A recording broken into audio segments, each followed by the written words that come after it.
Hello, welcome back to the Brendan O'Neill Show with me, Brendan O'Neill, and my special guest this week, Bjorn Lomborg. Bjorn, welcome to the show.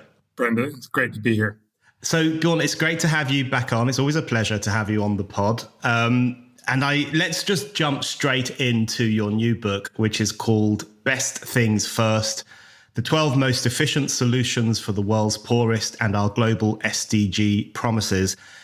It's a fascinating book. I recommend it to all listeners. It's full of information, sometimes depressing information about the problems facing the poorer part of the world, but also full of really interesting, positive, costed solutions for how we might solve some of those problems. So it's a very spirited read, and I found it an inspiring book. And essentially what you do in the book is you identify 12 of the most efficient policies that you think will dramatically improve the lives of people in the poorer half of the world. And you say that for around $35 billion a year, we can implement these 12 ideas and save millions of lives, reduce death from disease, reduce poverty, and so on. So I want to dig down into some of those policy proposals and talk about how workable they are, why you picked them, why you think they're the most important. But to kick off, I want to ask you why you felt you needed to write this book. Why at this moment you thought it was important to come up with something very goal-orientated, which actually says, look, let's do these following things and life will improve as a consequence. Thanks a lot, first of all, for inviting me, and thanks for giving a great summary of the book. So the fundamental problem that this book is trying to address, and that's also in the subtitle that most people probably don't know, is that the whole world, so the UK, the US, all of the European countries, every country in the world has promised to do what's called the Sustainable Development Goals by 2030. So we have 15 years to do them. And we've literally promised everything to everyone, everywhere, all the time, which, in parentheses, not a good idea. You can't promise realistically to do everything. So we literally promised we're going to fix poverty, we're going to fix hunger, we're going to fix war, corruption, global warming. We're also going to fix education, and we're also going to get organic apples and community gardens to everyone, and everything in between. And look, this is not bad. In an ideal world, we'd love to fix everything, but we don't live in that world. So fixing this would probably cost in the order of $10 to $15 trillion more each and every year. That's just money we don't have. Just to give you a sense of proportion, that's the same amount that we would need to spend extra of the whole world's tax intake last year. And we'd have to spend that extra every year. So we'd have to stop everything we're doing right now and just spend it on these additional problems. Of course, that's not going to happen. So what we tried to do is to say, look, if we're not going to manage to do everything, so we're half time at our promises. They go from 2016 to 2030, but we're nowhere near halfway to doing our promises. So if we're not going to manage to do everything, why don't we do the smartest stuff first? So that's really what this is. It's an effort to try to identify where can you spend money and do the very most good first. Now, again, it'd be nice to fix better libraries in the rich world, or there are lots of other issues that you can come up with. But if you are going to spend an extra pound or dollar, euro or rupee or whatever your currency is, it's very likely that you can do a lot more good for the world's poor. Both because they have much bigger problems and because many of their problems are much cheaper to fix. So what we started off doing is just simply saying, all right, look, if you're going to spend extra money, let's first spend them for the world's poor, because that's where you can make immense amounts of good at fairly low cost. So the 12 things that you talk about, and that I'm sure we'll delve into, is basically these are the 12 that when you look with an economist point of view, so you simply look at where can we spend money and do amazing good. And good is estimated in the way that it delivers economic benefits. That is that people become richer, they become more productive, they don't lose so much money, they become socially better off. That is, they don't die, they don't get sick, they don't lose their parents or lose their kids, and that they get environmentally better off. That is, they have better wetlands, fewer CO2 emissions, all these different things. If you try to weigh all that together, and there's a lot of literature that shows you how to do that, you can basically say for $1, and I'm going to just say dollar because that's sort of the international unit, but it's equal for £1 or €1, whatever you want to use it. If you spend $1, you can do this many dollars of good, which is a shorthand of saying more economic benefits, fewer people dying, better environment.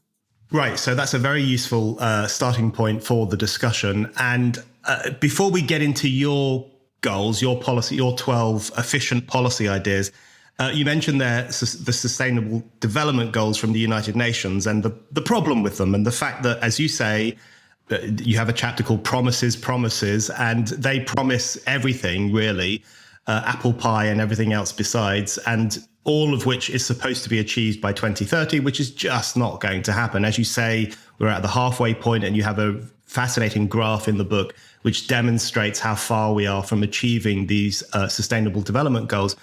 But on those, you have a really interesting passage in the book where you say the problem with these kinds of grand pronouncements from the UN and other organizations or politicians through history who say we will fix all these things in the next 20 or 30 years, it allows them to appear very virtuous in the moment, whereas the responsibility for doing all these things is usually offset to future generations or politicians who will come down the line later on.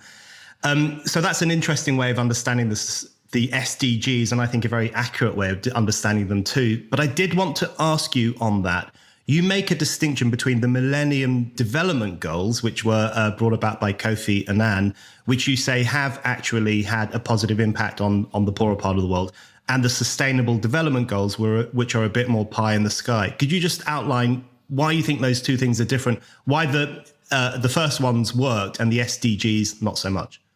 So the Millennium Development Goals is really the outlier. Through the centuries, we promised all kinds of things. Remember the League of Nations back in the early 1920s? It promised a world without war. And then, we had the Second World War.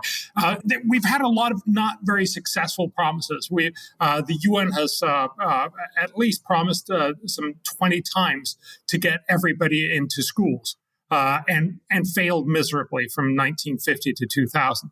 So the honest answer is mostly we made these promises. You just said, politicians get to say we're virtuous, but it doesn't actually result in anything.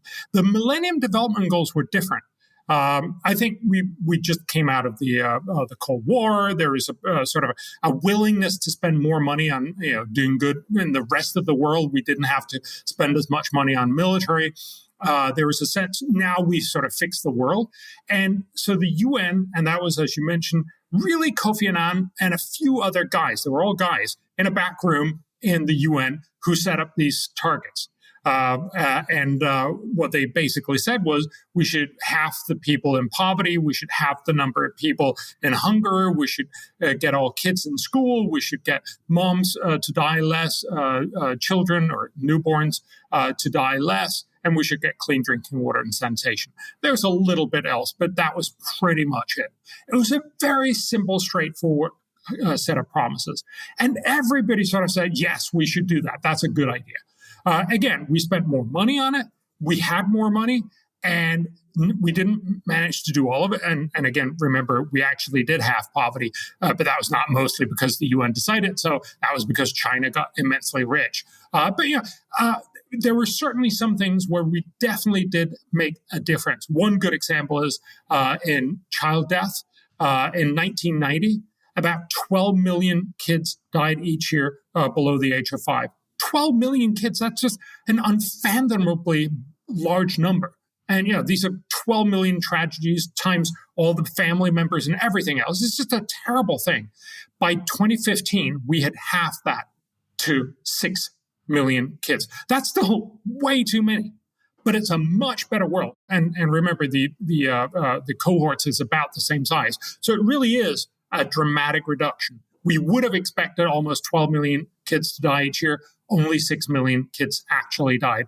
That means 6 million kids who didn't die each and every year. That's a fantastic outcome. And again, some of it would have happened even with no Millennium Development Goals because we got richer, because China got richer, because we have better technology. But Certainly, some 2 or 3 million kids. That was because of the MDGs, the Millennium Development Goals. So setting clear and simple targets do actually matter. It does pull people out of poverty. It does stop people from dying. It does make for a better world. And if you promise a little bit, you can actually focus on that. If you promise everything, if you have 169 promises, which is what the Sustainable Development Goals are, you have really no priorities. And so what happened was, and I get this sort of psychologically, it felt wrong that it was just Kofi Annan, a few guys in a back room in the UN who set these targets. So the next set of targets, the ones that we have right now, the UN said, all right, we want everybody in and we want to hear from everyone. What do you think we should set priorities? And nobody wanted to say no to anything. And so we ended up with, just a totally implausible list of targets. It's so long, I can't remember it. And even the people who just do their work on the SDGs can't. When I meet people who are saying, my organization's thing is in the SDGs, and I'm like, good for you, but so is everyone else's. There's literally nothing in there that's not in there. Yeah. And I think you're in the book, you make a point that really leapt out at me in relation to the reduction of child mortality since 1990. We say this means that, if it's been cut down to 6 million, which, as you say, is still too many, but it does mean that there are 12 million parents out there, the population, same size as the population of Belgium, whose kids are not dying and they might otherwise have died. And that is a great gain. That's a great step forward. And the question of how we bring these great step forwards about, I think, is a very important one. Okay, so let's talk about some of your proposals then in a bit more detail. I don't want to go through all 12 of them. We've got to leave something for the reader to discover for him or herself. But I do want to touch on a few of them. And you kick off with tuberculosis and the need to eradicate tuberculosis. And I'm glad you kicked off with that, because it is something that I'm often struck when I read something on TB. I often think to myself, how is it possible that this disease is still killing vast numbers of human beings? You point out in the book that there was a tsunami of death around the whole world from TB for centuries. And you have this extraordinary fact that there's one study that says over the past 200 years, tuberculosis caused more deaths than smallpox, malaria, the plague, influenza, cholera, and AIDS combined. And it was a great killer in the Western world for centuries, for a very long time. Many, many people died from tuberculosis. But now we know how to cure it. And it's very rare that people in the West die from tuberculosis. Very, very rare indeed. Whereas around the world, 1.4 million lives are claimed by TB each year. So give us a sense of why you thought it was important to start with that goal, getting rid of that disease, and what you think are some of the problems which, you couldn't ask for a greater symbol of the lingering inequality. You do talk about how global inequality has improved, but the lingering inequality between nations is surely demonstrated by the fact that you and I will never die from TB, but many people around the world will. Well, it's a great question. And again, I should just say, they're listed in a random order. We really love our 12 solutions equally, but you have to start somewhere. And I guess the reason why is exactly as you point out. TB used to kill lots and lots of people in the rich world. So every fourth death in the 1800s was from TB. Pretty much all the famous people from the 1800s, good chance they died from TB. Sabine and Moulin Rouge died from TB. That was a fictional character, but still. So the idea here is this was an enormous issue in the rich world. We sent people to sanatoria. We didn't know what to do. It was a terrible disease that swept over Europe and North America. And then we got antibiotics, and we basically cured it. And so we've stopped caring all that much about TB. And it makes sense. But it just didn't happen in the poor part of the world. So in India, for instance, just around their independence, they estimate it was probably their biggest disease, which was killing 500,000 people each year in 1946. Terrible disease. They had to do something about it. They have been trying so hard. They've been trying so many different things. So they've actually reduced the death per 100,000 by about a factor of 4. But India, as you know, has also grown by a factor of 4. So last year, or in 2021, World Health Organization estimate there was still 500,000 people dying from TB in India. And there is a lot of different places where TB is still a huge problem. Now, TB is the biggest problem in India, but it's also the leading killer in South Africa and many other places. And this is fairly simple to do. The reason why it doesn't happen is because these are often voiceless people. These will be people in shanty towns or, in migrant towns or in mining communities or in prison communities. These are people, again, rich people in the poor world don't die from tuberculosis either, but there's still 1.4 million people who die. And we know how to fix it. It's two things. First, you need to make sure that people actually keep taking their medication. Unlike most other things that you take your medication for, you actually have to take antibiotics for half a year, 4 months or half a year. That's a long time. Remember, if your doctor gives you like 2 weeks, you have to take pills. Once you get better, it's sort of, you start forgetting, right? But you might actually manage to get through 2 weeks. But try to do this for half a year. There's a lot of different ways you do this. You gamify it. You get people on apps. You make sure that you go to Tuberculosis Anonymous kind of thing, and you say, yes, I took my medication all through last week. You auction off juice cartons and stuff like that. It sounds a little silly. But if you actually need to get 6 or 7 or perhaps even 10 million people through taking all their medications for half a year, you need these kinds of things. And we know they work. They cost more money, but it's not certainly out of the ordinary. And we could do a huge impact on that. If you don't make people take their medication, if they stop in the middle, there's a good chance that you'll develop multi-drug resistant TB. And that's, of course, much worse and it'll actually harm a lot more people. This, of course, is one of the main reasons why we want to actually help people take their medication. It's not just to save them, but it's also to save all the other people that come after them that will not have to have TB and perhaps not die from TB. The other part is that there's a lot of undiscovered TB. So we find about 7 million people with TB every year, but about 11 or 12 million people actually get it. We estimate, this is a model estimate. And the reason why we don't find them is because there's a lot of stigma involved in getting TB. So in Kenya, for instance, a quarter of everyone who gets TB also get divorced. Because their wife or husband don't want to be married to someone with TB. You lose your job. You lose your friends. It has a lot of other implications. And, it shouldn't be that way, but it is. And that's why people will go to the doctor and hope that they don't get, yes, you have TB. And so if you go to a private doctor, the doctor is likely to know this and perhaps, be sort of inclined to say, no, that sounds like a cold. Here's some Vicks. So we actually end up in a situation where we don't test everyone. So Bangladesh, for instance, has one good example. They have old women that go out and they all typically they're widows. And so this is also a way for them to keep in touch. So they have like 15 families they're in charge of. They go around and say, hey, has anyone been coughing for the last 3 weeks? And then, make sure that they actually get diagnosed. We need to diagnose the migrant locations as well.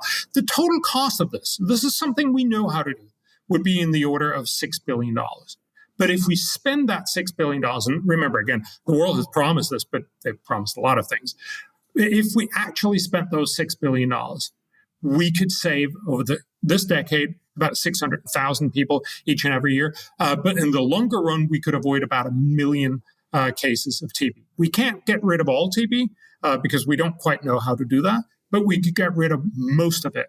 And this would be a fantastic thing. Again, just like you said, with all the kids not dying, imagine all the parents not dying and leaving their kids with one parent or no parent. Hello, everyone. It's Tom Slater here, editor of Spiked. I just want to let you all know that there are still a few signed copies left of Brendan's new book, A Heretic's Manifesto. And the only way to get your hands on one of them is by donating £50 or more to Spiked. You'll be able to secure a signed copy of a brilliant book. Plus, you'll be supporting our work here at Spiked at the same time. You'll also get a whole year's access to Spiked Supporters, our online donor community. Membership is usually £50 for the year anyway. So all in all, it's a hell of a deal. To make your donation, claim your signed copy and claim your Spiked Supporters membership, just go to spiked-online.com/donate. That's spiked-online.com/donate. Thank you very much. And now on with the show.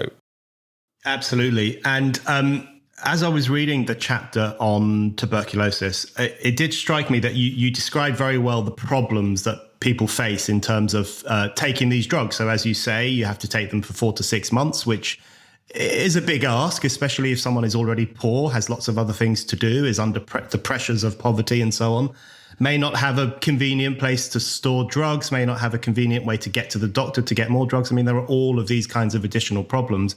So that can be difficult. And then also, as you say, the drug can be very costly, which is precisely why the kind of investment you're proposing is needed and would be very positive.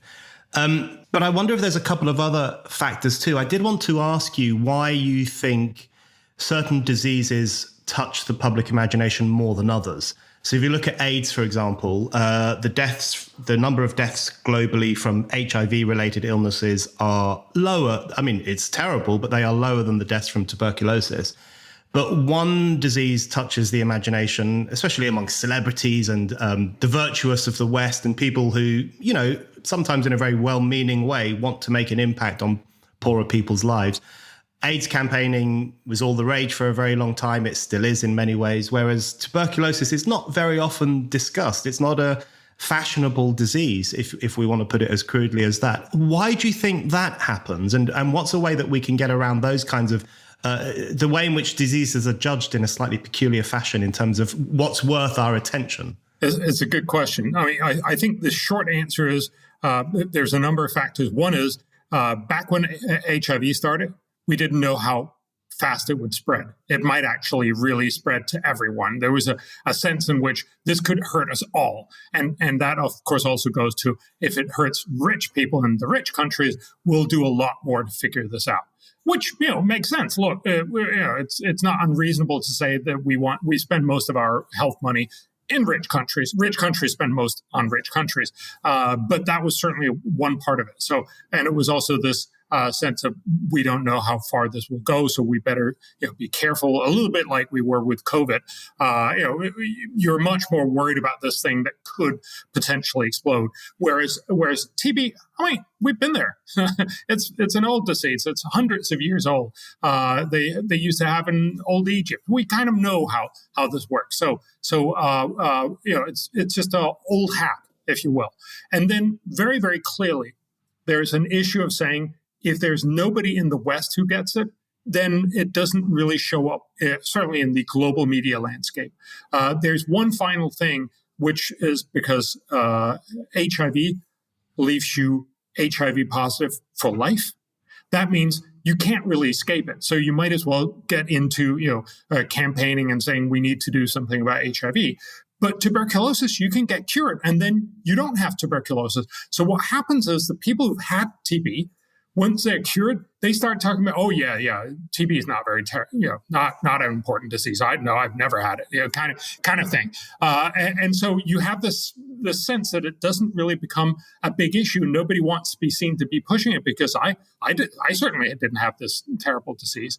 And so in some sense, and I think this is one of the whole points of my book and what we're arguing for, we're sort of arguing for all the boring or non-sexy or non-great PR problems, the ones that just happen to have enormous costs but fairly simple solutions. So again, for about $6 billion, you can save so many lives that each dollar will deliver $46 of social benefits. And so we've collected a book of all the things where you can spend $1 or you spend £1 or spend €1, and you can do $46 or 46 euros or 46 pounds worth of good.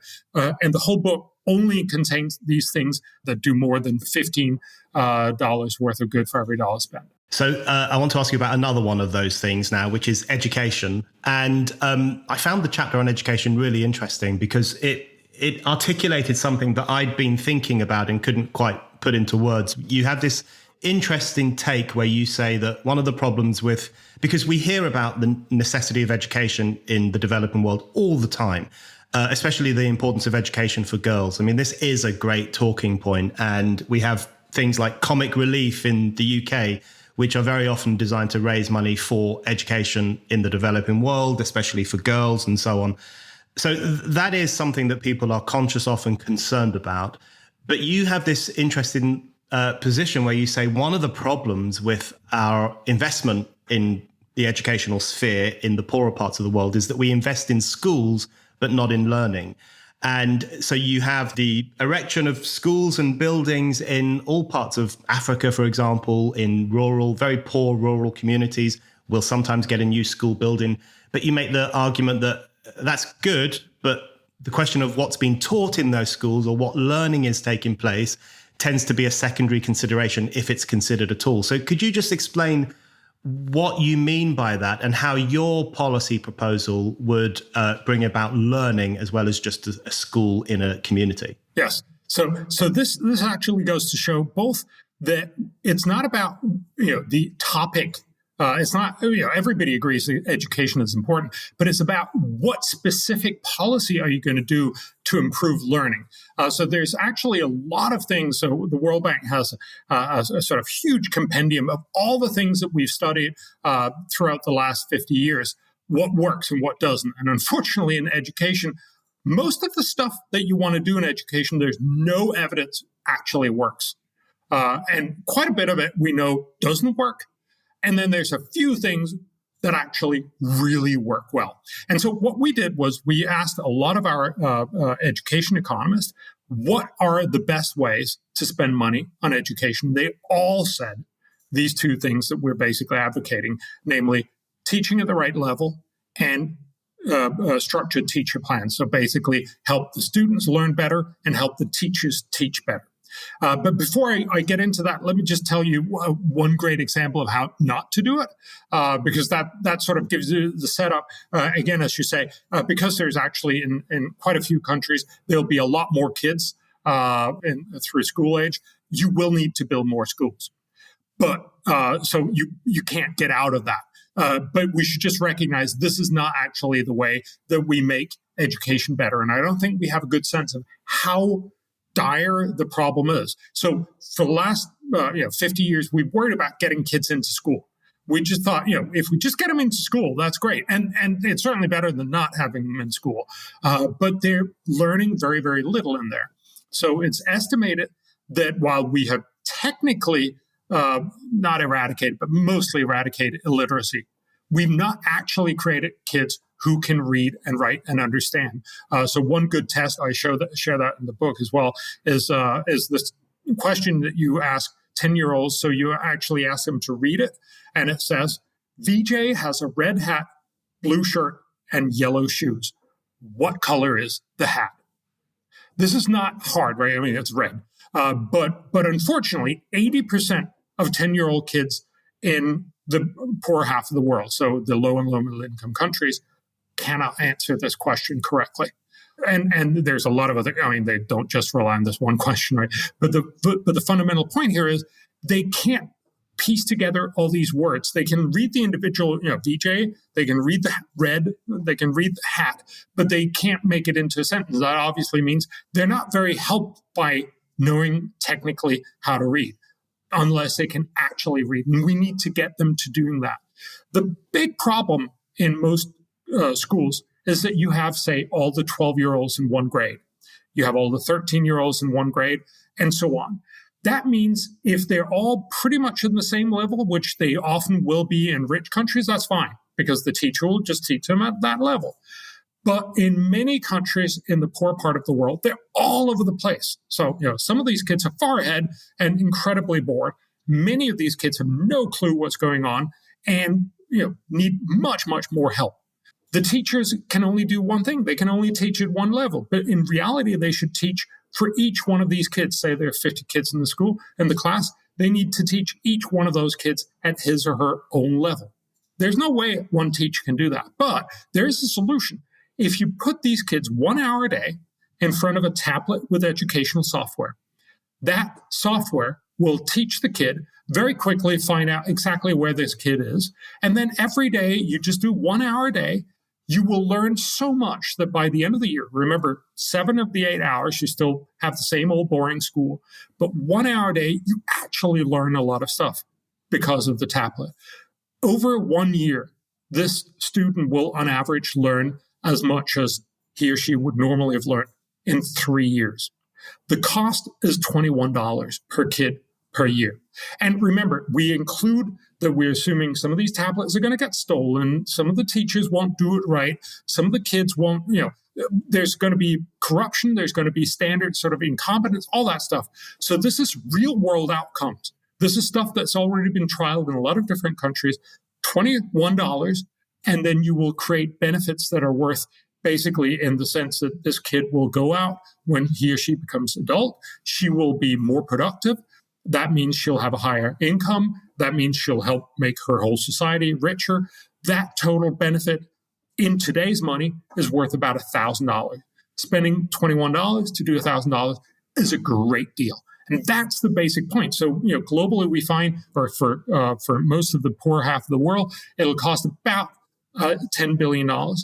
But the benefits will be more than $600 billion in net benefits. So we can do this fairly simple thing and then make countries enormously much richer because their kids learn more and become more productive. That's just a no-brainer. Yeah, it is a no-brainer. And there was one fact in the education chapter that really leapt out at me and made me feel quite sad, actually, and a bit depressed about it, which is that there was a study of African primary school teachers which found that almost 1 in 3 of their maths teachers could not do double-digit subtraction.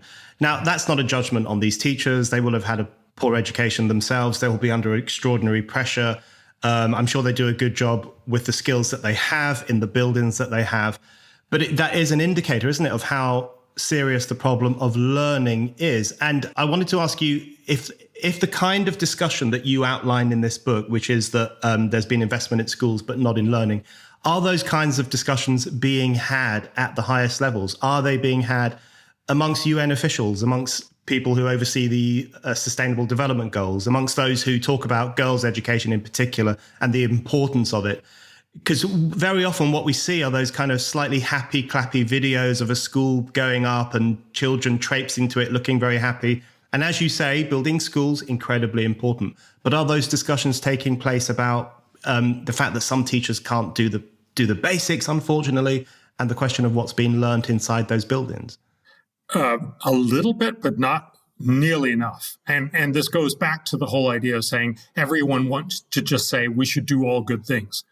So we will end up in an education space. I think most people will say we should absolutely do more teaching at the right level, which is the tablet thing. We should also, as you point out, a lot of these teachers only marginally better than the kids that they teach, and so they really need all the help. And this is partly because they don't get paid very well, and so they need all the help they can get. One of the things we also emphasize is getting more structured teacher plans. If you have semi-structured teacher plans, you walk the teacher through what they should be teaching each week, and you give them plans for each one of the weeks. You send out text messages so that they know, oh, this week we have to cover this, this, and this. It'll simply make them better teachers.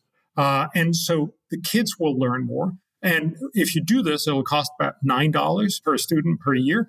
But the benefit will be that it'll feel like these kids almost learn 2 years of learning for 1 year of school. So again, a phenomenal investment. We should do these things. But most people like to say, oh, we should do that. We should do the structured teacher plans, the learning at the right level, but we should also build more schools, and we should also get lower class ratios and have more money to teachers. So Indonesia did a fantastic thing back, or actually not all that fantastic, but they have very well intentioned. They wanted to spend twice as much money on education in the early 2000s. They actually put it in their constitution, so they ended up hiring more than 1 million extra teachers. They doubled the salaries of individual teachers. And the way it was done done in different regions at different times. So you could actually do a pseudo-randomized controlled trial study on it. And that study is it's a very famous study. It's called Double for Nothing. Because the point is that, unfortunately, Indonesia ended up spending twice as much money on education, and there's no impact on learning. They did make happier teachers, because you get more money, which is good, but presumably not the main thing we want out of the educational system. So again, the point here is people will tend to say, oh, we should do all good things. Whereas we're the guys who are saying, well, actually, you should do the very best things, at least do the very best things first. And then, if there's more money left over, hey, please, spend it on all the stuff that'll only do marginally more good. Look, I'm not against, it's probably good to have teachers that are paid more, and they'll probably be happy, and that means they can take more time. It's unlikely that it won't have some good effects, but we just know this is not the first way that you help make kids learn better. And so, again, that's why the book is called Best Things First. It really is about saying we should do all things, all good things, but let's do the best things first. Right. I want to talk to you about one of my favorite chapters in the book, which is on your policy proposal for more agricultural R&D. And you call for more food and cheaper food, which is quite a countercultural thing to argue for these days. I mean, the amount of moaning I see in liberal media outlets like The Guardian, for example, about the scourge of cheap food and everything's getting too cheap, and the problem of agriculture. I think barely a week goes by when I don't read a column by someone saying that the real problem today in relation to climate change is agriculture, and we need to think about how to fix it and shrink it.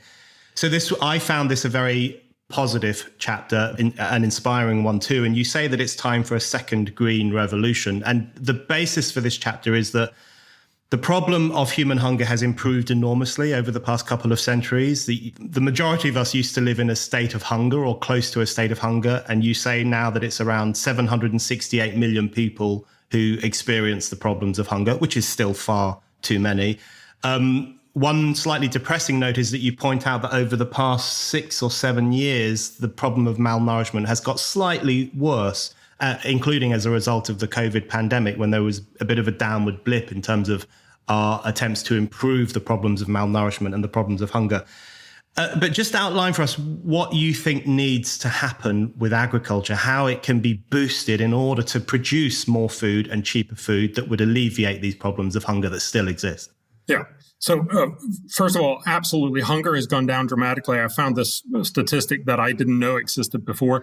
League of Nations back in 1928, so about 100 years ago, estimated 2/3 of humanity lived in permanent state of hunger. That's just outstanding. And today it's down below 10%. So it's fantastic development. This is to a large extent because there's much more food, much cheaper food, and we should be very happy about that. Now, the fact that people can nowadays start talking about, maybe it's too cheap and maybe there's too much and maybe people eat badly. And that's absolutely true, that there is a huge obesity problem in the world. But that's mostly an issue for rich people and for rich people even in poor countries. Still, the vast issue for people is that they can't get enough food. These are the 750 million people you were talking about that are undernourished, and they need cheaper, better, more food. Look, there's a lot of different ways that you can do this, and sort of the standard argument would be, well, we need to get more food to these people. But the problem is with that argument is that that's incredibly costly to actually buy up the food, send it and distribute it to these people. There's a huge amount of corruption that'll go on with it. So India has been doing this for many, many years. They will hand out extra food for really poor people.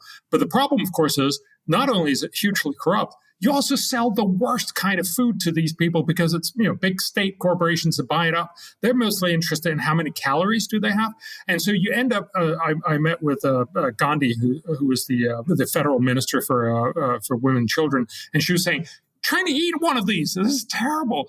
People don't actually want it. They take it because it's free, but they'll only eat it if they're really, really up creek, which is probably not a good way to spend money. So it turns out that this is a very ineffective way, but we have already discovered a very, very effective way, which was the Green Revolution back in the 1960s, spearheaded by a guy called Norman Borlaug, who basically created these seeds for wheat, maize, and rice that have shorter stalks so that you can have more grain.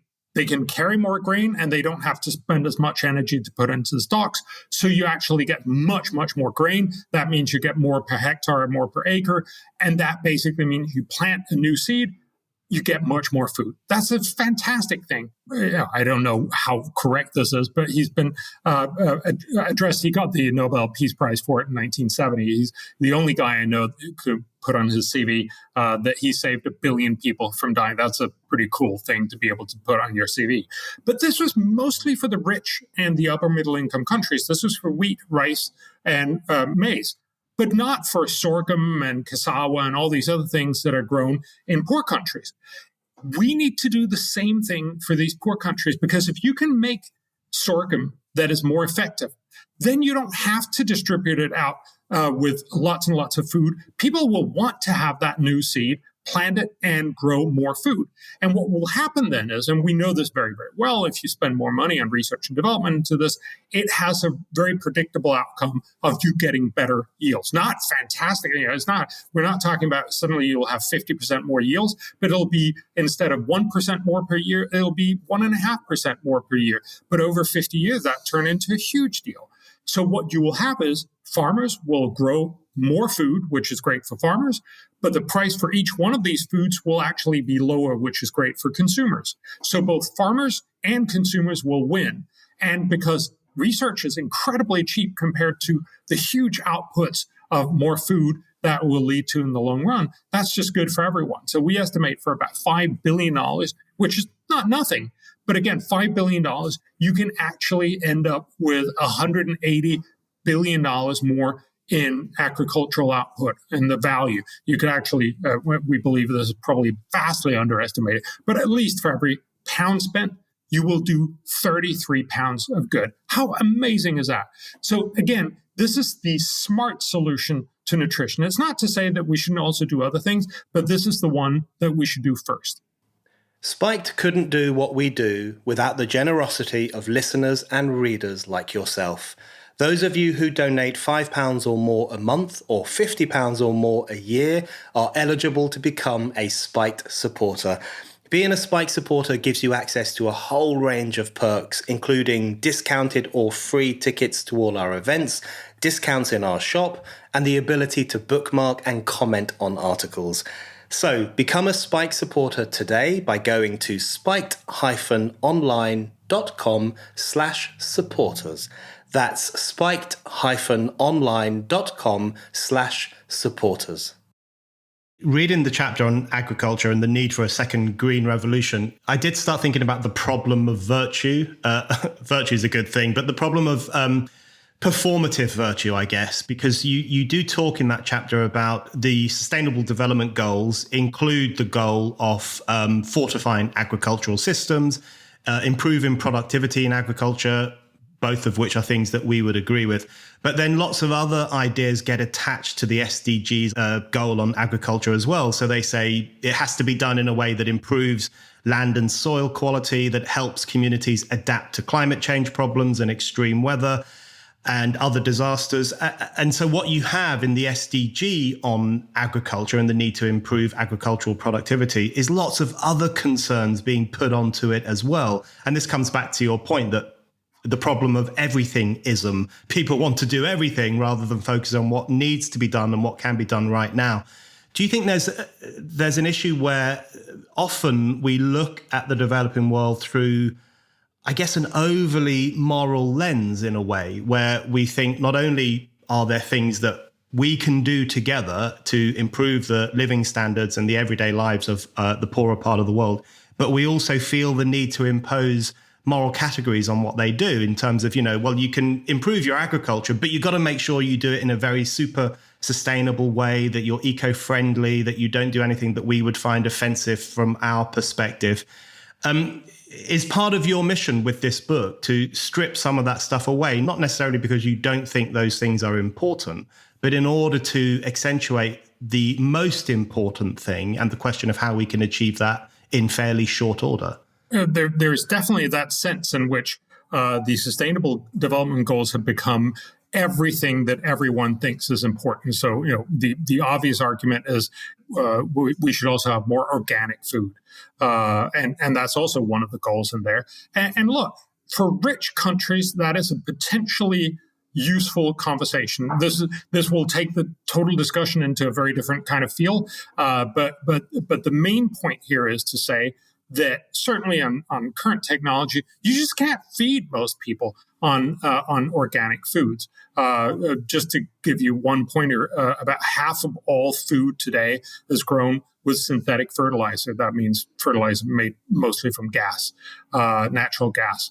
And so if you don't want to do that, which organic can't do, you just don't have a way to sustain 4 billion people's lives. And as Norman Borlaug loved to say, because he was also very skeptical of organic farming. He's dead now, but he used to say, I don't see a couple billion volunteers to leave the planet, to just say, all right, I'm not going to actually ask for food. I'm just going to go quietly into the night. That's just not an option. And so, again, we need to have a sense of what are the top priorities. And very clearly, if you're hungry, it is to get more food. And that's typically more food that's cheaper, so you can actually afford it. Now, there's lots of other things. We should also make people richer, as we talked about with education or with free trade and many other things. We should also make sure people don't die. So, their parents don't die and they can't feed their kids, all these kinds of things from tuberculosis. So there's a lot of different things that we can do and we should do. But we have to be very careful that we in the rich world don't put these strict restrictions on saying, no, but it has to be organic before you've gotten enough food. Or, as you said, well, it can't actually be this cheap.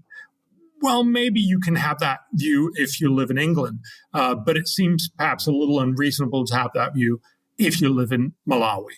And so, again, if we want to do good in the world, let's do best things first. Let's do the things that will actually have a huge impact. And then, yes, let's also recognize that this doesn't mean we've solved all problems, but we've solved some of the really, really important ones at low cost first. And I think that both more realistic, but also, of course, morally hugely valuable. Yeah, there was an African activist, a food activist, I can't remember her name, but she said a few years ago, look, it's all very nice that Westerners are having these tortured discussions about the problem of genetically modified foods, but we just want to eat. Thank you very much. So we'll carry on doing what we think needs to be done, which I think is an absolutely fair point. Bjorn, you also have great chapters on malaria, fixing the curse of malaria in Africa, specifically on nutrition as well, and how to improve nutrition, on childhood vaccination, which I think was an incredibly important chapter, especially in light of the growth, sadly, of vaccine skepticism over the past couple of years in the wake of the COVID pandemic. But I want to go forward a little bit to two later chapters to finish the discussion with, because these ones are a bit more political. So there's a chapter on the need for more free trade. And you say basically you want to make free trade fashionable again. I think you should put that on a cap and sell it. That could go down well with some people. And then there's a chapter on the importance of highly skilled immigration. And in both of these chapters, what's interesting is that you acknowledge that these are potentially controversial areas. I mean, I don't think anyone would find it controversial to say, let's eradicate tuberculosis, or let's get rid of malaria, or let's ensure that children don't die from hunger. I mean, there's no one who would find those controversial proposals, but you recognize that being pro-free trade and arguing that is a useful way to increase the wealth of the poorer part of the world, you recognize that could be a potentially controversial point in this day and age. So I want to ask you about that one first. And you will know that economic growth is not a particularly fashionable idea in Western circles at the moment. I mean, if you look at a figure like Greta Thunberg, for example, she is cheered to the rafters partly for saying we're addicted to growth. We need to ease ourselves off this addiction. We need to think about different ways to organize society. I've often thought that's a very luxurious position for a person to take. And it's usually only people in societies like ours who are able to take such a luxurious position. Whereas, as you argue very well, trade and growth are likely to benefit the poorer parts of the world enormously. So give us a sense of why you think more free trade would be beneficial for the poorer people of the world. So again, this is an economist looking at the world. So we worked with more than 100 of the world's top economists on all of these areas to try to say, where can you do more good for humanity? And so absolutely, economics is not the only thing, but again, it's a little easier to say that if you're rich. And certainly for most poor people, having more resources literally means the difference between starving and not starving, dying and not dying, and access to these very basic things that will make life much, much better. So trade, we've known for a very long time, is a good thing. You do some things better than I do, and I do some things better than you do. If we trade, we can both do the thing we do best and then trade each other for those things and both be better off. That was sort of the standard argument from Adam Smith and onwards, and this is still true today. So everyone is better off if you trade on aggregate. But one of the things that I think economists have been too dismissive of is not everyone will be better with trade. And that's exactly the point that we tried to do. I think we were the first academic paper. And again, all of these papers, all these chapters are actually period published in the Journal of Benefit Cost Analysis. And so this paper on trade is, as far as I know, the first paper to actually try to estimate what's the downsides of trade as well. Yeah. Because we need to be honest about that. So if you and I trade, we're both going to be better off. But if we trade people in the rich world and the poor world, say Bangladesh, the whole nations of UK and Bangladesh will be better off. But when you have a lot of the T-shirts sewn in Bangladesh, it means the guys who used to sew T-shirts in the UK are no longer better off. They're actually a lot worse off. Now, obviously, eventually you will be reschooled. You'll have to find something else, but you will take a sure dive in your income in the short and medium term. There are real losers, and sort of the fixed point of that has become the Rust Belt in the U.S. The ideas of these whole towns that produced stuff that, when we open up to China and others, basically got shifted to production in China. And so these people lost their jobs. Now, overall, the U.S. might actually have been better off, but clearly these people were not. And so we have to ask ourselves, what are the costs and what are the benefits? We try to do that. We look at what are the best empirical estimates of who will lose out and also who will gain. And the short answer is that in the rich world, and so we just looked at a world where we have 5% more trade. So there's a lot of different ways you can do that with more trading relationships, with more free trade agreements. It could also be that shipping, for instance, get cheaper. So it's more cost effective to ship stuff around the world. So there's a lot of different ways. We're just looking analytically. If you open up trade for 5% more, how much better would that make world? And also how much worse would it make it? It turns out for the rich world, we will become about $8 trillion better off over the next 50 years. So we'll be much, much better off. But there will be significant number of people within our societies. So more than $1 trillion of damages or losses. That's a real loss. That means the basic benefit cost ratio is about 7-to-1. So it's important to say, for every £1 we lose from trade, we gain 7 pounds. So there's enough to make sure that we also compensate these people, and we certainly should. We should re-educate them. We should make sure that they have more opportunities, and we should recognize that we need probably a welfare system that can somewhat incorporate them. We should acknowledge this, but it's probably overall a really good thing because we still end up much more benefits than costs. But what we also need to recognize is this is fantastic for the world's poor because they have almost all of the benefits, but they have virtually none of the disbenefits. So fundamentally, opening up for more T-shirts sewn in Bangladesh doesn't mean you have people who lose out on T-shirts. You just have a lot more women who now get jobs working on T-shirts. So for the low and low middle income countries, it turns out that the benefit cost ratio is 96. So they actually get almost all benefits. So again, free trade is good for the world. So we estimate for globally, it's probably $11 back in the dollar. But for the world's poor, it's amazing. It simply means they get almost all the benefits and very little of the costs. So again, free trade is good. And we have sort of allowed ourselves to think the Rust Belt is the only sort of indicator of what the free trade means. Yes, it's one indicator, and it's a real issue. And it's something that we should be concerned about. But mostly, it's good even for the world's rich, and it's very, very good for the world's poor. And so again, if you want to lift people out of poverty, if you want to get people to not be poor and actually come out of poverty, be richer, free trade is one of those ways. So again, an economist would say this is definitely one of the 12 best things we should be doing. I think one of the things I like most about your book is that it doesn't feel like a sticking plaster on the problems facing the world's poor. And very often, some of the proposals put forward by well-minded people in Western circles, in NGOs and so on, who often emphasize aid more than trade, and charity more than development, and sustainability more than growth. I think that's an interesting contrast too. I think often what I find sometimes a little grating about those proposals, that it sometimes looks like putting a Band-Aid on a problem rather than trying to think about how you can improve the fortunes of a people and a nation in order that they have the independence to fix their own problems and to grow in the way that they want to grow. So it isn't one of the issues, and you do touch on this in the trade chapter, the importance of economic growth. I mean, that is a case that needs to be remade, isn't it? Because I hear so often degrowth arguments, anti-growth arguments. And as you and I know, it's a luxuriant position that people in the wealthy West can take. We've been through our industrial revolution 200 years ago. We're living through the benefits and the gains of that every single day.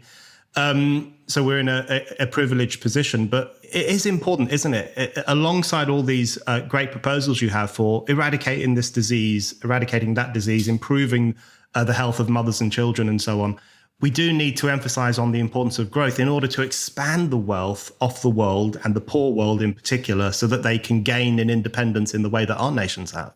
Yes. And it's in some way the constraints of what we're trying to do. We're saying, how can you spend extra money to do good for the world?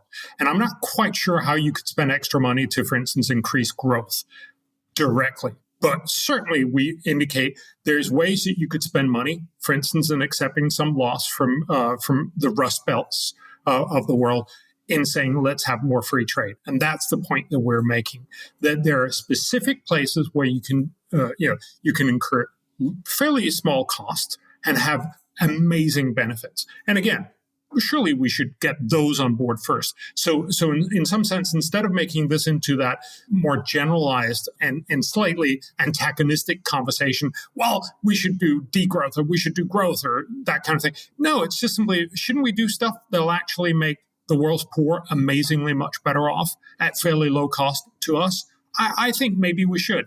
So it becomes much simpler and more straightforward to have that conversation. And again, that's why I think setting this up and saying, here are 12 amazing things we can do. And again, I would love for the whole world to do all 12, but I'm happy if the world just does 5 of them or something. I don't know. That'd be amazing. So this is also more sort of this is an academic's smorgasbord of things you can do. Here's the buffet. You pick, but please pick these first. Yeah. Okay. I just have a quick question for you on the immigration chapter, not to stick with antagonistic issues, but you do recognize in that chapter that it's a politically divisive issue. It's become more divisive in recent years, in fact, for various reasons. I've always had a pretty liberal approach to immigration. I've always been a fairly pro-immigration person. I enjoyed this chapter, but I did have one question to put to you, because I'm never quite sure how to approach this question myself. And you touch on it in this chapter. So we've just talked about how there will definitely be costs to free trade in relation to people in areas like the Rust Belt, and those costs have to be acknowledged. You also mentioned that there are costs to having freer migration from the developing world. You say that it's one of the clearest ways in which people from the poor world can increase their income. They can move around the world. They can be more mobile. They can work in different parts of the world. They can send money home, which often has a positive impact on their communities and their families. But there is also the brain drain question as well, and the problem of often the most skilled, the most intelligent, some of the best educated citizens of the poorer world having to go to England or Sweden or Germany or somewhere in order to work.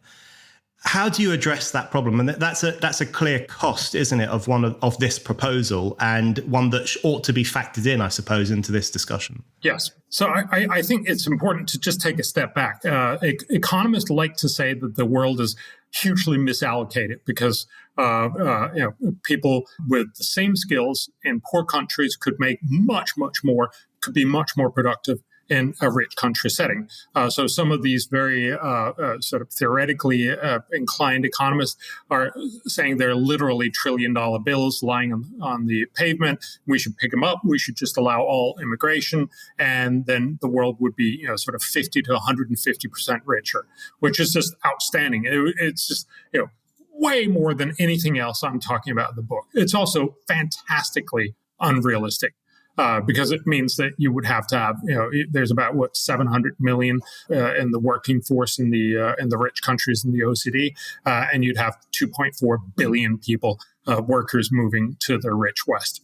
Probably not a good idea for a lot of different reasons, but to a large extent also because it would lower the wages of rich people, which of course is why they would vote against it. Gardeners would become more common and they would be able to procure a lower salary. And that just simply makes it politically implausible. That's why we look just on skilled immigration, because typically people feel less concerned about that. If there's more doctors to the NHS, that's actually seen as a good thing typically. So it still has some problems. If you have huge amounts of doctors moving over, that could be a problem. Certainly a lot of doctors in the UK would probably feel somewhat uncomfortable with it. That's why we're also just looking at a 10% increase. This is something that means countries that have lots of immigration, like Canada, would probably have 10% of a higher number, which they would presumably be reasonably accepting of, whereas countries that have little immigration would only have 10% of a very low number. So it has more of the political feasibility to it. But the main point that we're making is this tends to have good impacts for everyone. So it turns out that if you have skilled migration, highly skilled migrations of doctors, engineers, other STEM workers, that would increase their wages dramatically. It would make them better off. They were part of the poor world. Now they're part of a richer world. And that means we have reduced global inequality. That's a good thing overall for every dollar spent. In terms of losses, there will be $20 of benefits. That's overall a good thing. We've made the world more effective. We've made the world more productive. Overall, that's a good thing. But, and as you say, it has a real cost. And you mentioned brain drain, which is a great example of that you basically have doctors moving from poor countries to rich countries. That means there are fewer doctors left in poor countries. That can't be a good thing. And that's actually, it's correct that is a cost. But there are two things to it. If you open up the markets, it also means more people will want to become doctors, because part of them will know that they can now go to the UK and elsewhere and secure a job. So you will actually end up with more doctors in the long run. The second part is, as you also mentioned, these people, because they move their whole lives, will probably send back, we know that empirically, a significant amount of their income as remittances. That is, of course, already included in the benefits, but it has additional benefits in the sense that it means that those families who get the remittances will be more likely to invest more in health and in education. And that will more than outweigh the loss of brain drain. So overall, this is a good idea, even for poor countries, but not nearly as good as it is for rich countries. So there still is a sort of unequal outcome of this. And that's inevitable. If you have 12 ideas, not all of them are going to work equally well for everyone in all areas. But this is definitely one of those places where an economist would say, if you open up for more immigration, you will have a better outcome. But you have to be very careful to make sure that it doesn't become so big that people start rebelling against it. It feels like this is politically implausible. Again, we're simply offering the buffet of options, and then people can pick and choose. I'm not saying you should choose this, but I'm saying if you choose for about a loss of about $2.8 billion a year, you can end up with a benefit of more than $50 billion per year in benefits. That's a good outcome for the world, but it's a political decision at the end of the day.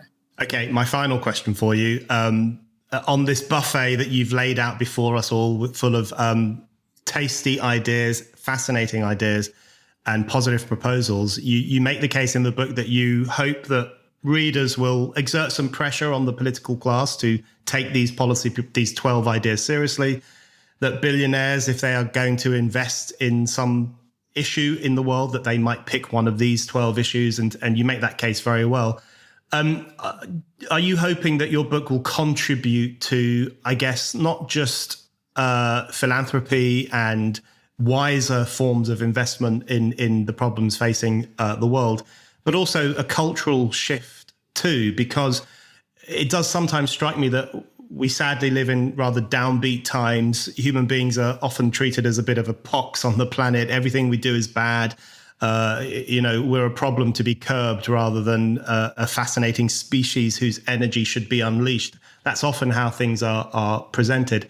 So do you hope that this book, because it does present things in a practical and positive way and in an assertive humanistic fashion, will contribute to a kind of cultural shift in our understanding of what our species is capable of when we put our minds to it? I certainly hope so. So I was actually a little worried when you started off the program and said that you found that there was a lot of problems in the world. And yes, there are. But, this book's main message should be, and there's a lot of really smart solutions. Let's do those for very little money. And so I'm just going to give you the very basic sort of summary of the whole book, right? For $35 billion, we find, if you add up all the costs for all these 12 things, it's $35 billion a year. That's not nothing, but, it's a couch change in the big scheme of things. And certainly for most of the things that we're talking about on a global scale, spending $35 billion is certainly something we can afford. I make the comparison that's the increase in the spending on cosmetics over the last 2 years